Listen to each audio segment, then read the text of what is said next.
Bismillahirrahmanirrahim. Assalamualaikum warahmatullahi wabarakatuh. Sobat-sobat ngabarin kabar terkabar, semoga selalu dalam keadaan sehat walafiat, serta diberikan rezeki yang halal, berkah, lancar, dan juga banyak. Pertemuan Presiden Prabowo dengan Ibu Megawati, banyak orang menilai, terutama para pembenci atau penyinyir ya. Mereka menilai bertemunya Presiden Prabowo dengan Ibu Mega mengakibatkan Pak Jokowi itu sakit hati, galau, dan lain-lainnya. Ya, itu menurut pandangan para pembenci. Ada juga pandangan para pengamat yang mengatakan bahwasanya pertemuan Presiden Prabowo dan Ibu Megawati membuat terpecahnya atau kembali panas kubu PDP, internal PDP maksudnya, antara kubu Mbak Puan dan juga kubu Hasto. Bagaimana itu bisa terjadi ya?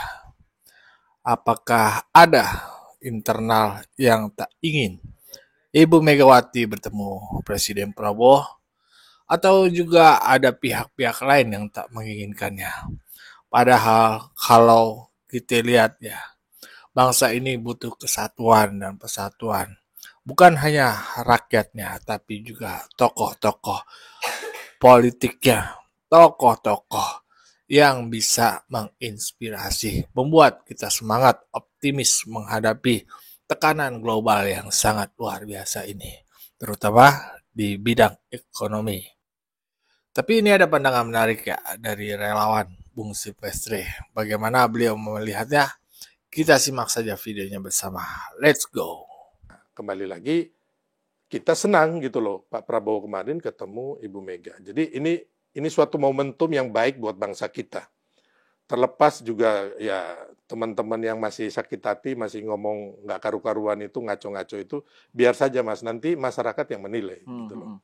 Nah ini kan kemarin pertemuannya kan dalam konteks halal bihalal ya, konteks Ya, lebaran, silaturahmi lebaran. Nah itu kemudian kan karena durasinya juga cukup lama, 1,5 jam ya pertemuan Pak Prabowo dengan Megawati. Kemudian ada yang bertanya-tanya tentang apakah sudah ada pembahasan mengenai poin-poin yang menjadi kesepakatan strategis bagi keduanya terkait dengan misalnya hal-hal yang ini nih, misalnya soal posisi PDIP gitu ya di pemerintahan, mau mendukung tapi di luar, apakah ada yang ditarik gitu jadi menteri atau tidak gitu kan? Itu kan saya nggak tahu apakah itu termasuk yang dibicarakan ya, tapi sudah ada pembahasan mengenai tadi itu, mengenai posisi dengan adanya pertemuan ini, posisi PDIP bagaimana nih gitu. Jadi soal kesepakatan strategis. Terus yang kedua soal dinamika internal di PDIP sendiri. Jadi ada yang bilang narasinya itu dengan adanya pertemuan ini, Hasto out, Puan in. Gitu.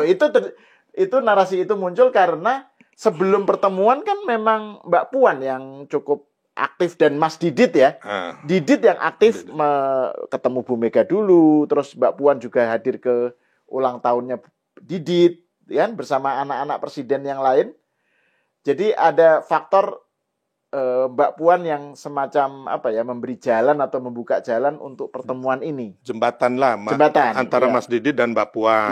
Terus kemudian sama Bang Dasko, sebenarnya ada satu lagi Bang Muzani. Bang Muzani. Itu makanya kadang-kadang orang lupa nih sama Sekjen nih. Iya, betul. Nah, terus kemudian kan orang bicara mengenai apakah dengan begitu Hasto ini sudah posisinya sudah makin tersudut gitu ya, termarginalkan di PDIP atau bagaimana. Jadi itu menurut Bung Silver, apa ini pertemuan kemarin itu bisa dibaca sebagai pertanda awal untuk tadi nggak kesepakatan strategis soal dinamika internal PDIP atau apa? Jadi gini, kalau biasanya kalau kayak majalah Tempo bocor halus itu kan mereka pertemuan dua orang presiden itu mereka langsung tahu hasilnya, Mas. Karena mungkin mereka lagi sembunyi di bawah meja kan. Nah, kalau kita ini kan, kalau saya melihat perbincangan dengan beberapa teman-teman yang hadir di situ, kebetulan ada beberapa teman menteri dan Bang Dasko, Bang Musani juga hadir ya. Intinya mereka masih merahasiakan apa hasilnya gitu, dan mereka juga mengatakan bahwa mereka tidak tahu apa yang diperbincangkan, tapi intinya adalah ini rekonsiliasi untuk sama-sama membangun bangsa. Dan kita memang kembali lagi kita juga memberikan respect ya kepada Mas Didit, Mbak Puan, terus Bang Dasko, terus Bang Musani, yang memang meng-create ini. Tapi sebenarnya ada lagi Pak Hasim. Pak Hasim. Jadi memang sebelum itu juga Pak Hasim kebetulan ada teman dekatnya Pak Hasim sering ngobrol sama saya bahwa bahkan sebelum kemarin waktu mereka nggak ngirim orang ke Magelang, itu sebenarnya udah ada delegasi untuk pertemuan itu, kan saya nggak usah sebut siapa, dari Pak Prabowo ada, terus dari Ibu Mega ada juga. Jadi sebenarnya udah lama ya ini ya, dan memang dari dulu itu saya juga sering ngobrol sama Bang Dasko, ya terus sama Bang Musani juga mengenai PDIP gitu loh, gimana. Tapi intinya bahwa Presiden Prabowo ini mau merangkul semuanya, Mas. Mau merangkul semuanya. Jadi nggak ada yang mau tersisa untuk sama-sama membangun bangsa. Intinya itu. Ya. Terus kalau terkait dengan dinamika internal di PDIP sendiri, Bung Silver gimana bacanya ini? Ya, kalau dari cerita mereka, dan kebetulan kan kita ini kan dulunya kan simpatisan PDIP. Jadi tahu persis, kawan-kawan di situ kan kawan-kawan kita semua. Bahwa memang ada dua kubunya Mbak Puan dan kubunya Prananda, ya kan sekarang mereka lagi saling kuat-kuatan sendiri lah sebenarnya. Jadi sebenarnya kayak yang begini, yang tadi teman-teman PDIP ataupun ada pengamat mengatakan bahwa ada yang sakit hati Pak Jokowi, sebenarnya salah. Yang mengkhawatirkan sendiri itu adalah teman-teman yang dua kubu ini, Mas. Kalau Pak Jokowi kan kemarin sudah ditanya media bahwa Pak Jokowi bilang itu sangat bagus demi kepentingan negara. Saya pikir statement Pak Jokowi sebagai seorang negarawan, ya kan, walaupun sekarang udah jadi rakyat biasa, itu sangat positif. Dan memang selama saya dengan Pak Jokowi atau Mas Gibran, kita itu nggak pernah ya mengeluhkan kalau ngobrol mengenai PDIP, orang berdua ini termasuk Mas Kaisang ya, yang sering saya ngobrol gitu,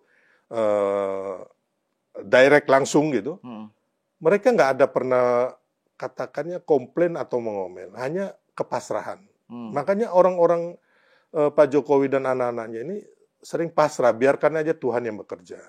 Jadi nggak benar lah apa yang selama ini teman-teman itu fitnah, teman-teman selama ini menjelekkan, itu nggak benar, Mas. Karena begini, Mas, kembali lagi Tuhan itu nggak tidur. Makanya mereka menjelekkan Pak Jokowi, mau di impeachment.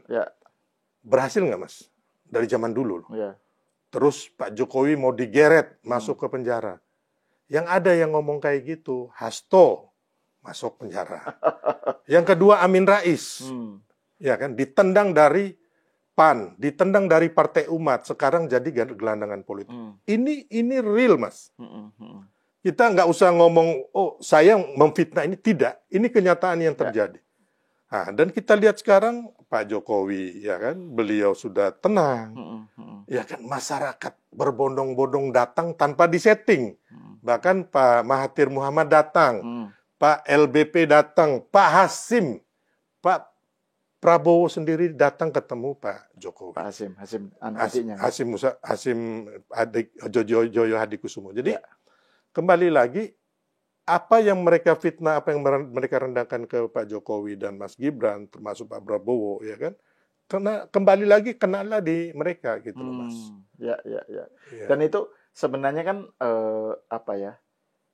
narasi fitnahan kepada Jokowi itu kan muncul karena mereka kan punya asumsi, dan asumsi seperti ini yang menurut saya agak terlalu simplistis ya. Asumsi yang bilang bahwa kan beberapa kali dicoba ada pertemuan dengan Prabowo dan Megawati, tapi kan nggak pernah, baru berhasil sekarang. Ya. Nah, selama ini nggak berhasil karena Pak Prabowo itu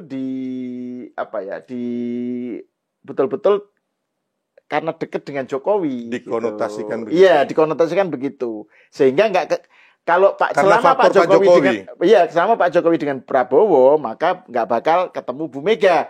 Kalau ketemu Bu Mega berarti Prabowo dengan Jokowi ada sesuatu. Kan narasi asumsinya begitu gitu. Itu kan terlalu simplistis, padahal kan nggak harus begitu gitu kan. Ya gampangnya itu narasi bohong sebenarnya, Mas. Jadi intinya kalau saya waktu itu di tim kampanye nasional yang saya bilang setelah Pilpres itu kita benar-benar ya kan mau merangkul PDIP, mau merangkul Ibu Mega, bahwa ini semua sudah selesai gitu. Saatnya kita membangun bangsa.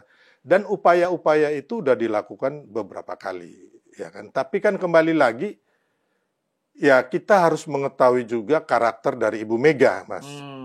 Bagaimana perlakuan Ibu Mega terhadap Gus Dur. Ya. Saya rasa Mas kan mengalami itu. Bagaimana perlakuan Ibu Mega terhadap Pak SBY. Dan terakhir ke Pak Jokowi. Jadi sebenarnya barrier ataupun hambatan ini bukan dari kita, dari Pak Prabowo gitu, dari timnya Pak Prabowo, nggak ada. Nah, makanya saya tahu persis bahwa kita mencoba terus. Pak Hasim juga dalam beberapa kesempatan ngomong, mencoba. Bang Dasko juga, terus Bang Musani, ya kan. Di tim Pak Prabowo ini berupaya terus merangkul, tapi memang susah gitu loh. Ya kan, hanya kan saya juga nggak bisa mengetahui dengan persis. Susah dan hambatan ini karena faktornya Bu Mega yang memang orangnya sangat keras, ataupun daripada bisikan-bisikan dari para amatir yang ada di PDIP, gitu loh, Mas. Ya, begitulah tadi pandangan Bung Selvete ya. Terkait pertemuan Presiden Prabowo dan juga Ibu Megawati Soekarno Putri, bagaimana efeknya ke internal PDIP. Nah, bagaimana menurut sobat-sobat? Berikan pendapatnya di kolom komentar. Wassalamualaikum warahmatullahi wabarakatuh.